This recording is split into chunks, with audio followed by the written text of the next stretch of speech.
Nii. No.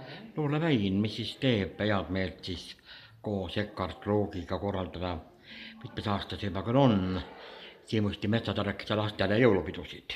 Ei, meil on teine aasta alles ja aga noh, loodame, et äkki jääb traditsiooniks, kui neile meeldib ikka siin käia. Ja mis siin on, verivorstid siis tehtud ja kohalikud Ja ansamblid laulavad ja lastele ikka meeldib liha ja kasvas kartu, nii nagu tõeline jõululaud peab olema. no see on tervislik toit. No jah, nii nagu on. See on päris Eesti toit. Jah. Mida soovite üldse lastekodulastele, üldse ei lastele? Lapsed on ju lapsed, et millised nad, kuidas see tulevik olla võiks neil? Helge ikka. Mis selleks vaja on? Kes selleks pingutama peaks, ütleme, no kellel vanemad on vanemaid ja riik ja kogukond ja... Just, ja lapsed leiaks kodu. Ja kes juba välja astuvad siit, et siis et oleks kogukond toetaks neid. Kuhu nad siis jõuavad omadega. Ega kogukonna abi on vaja tublilt.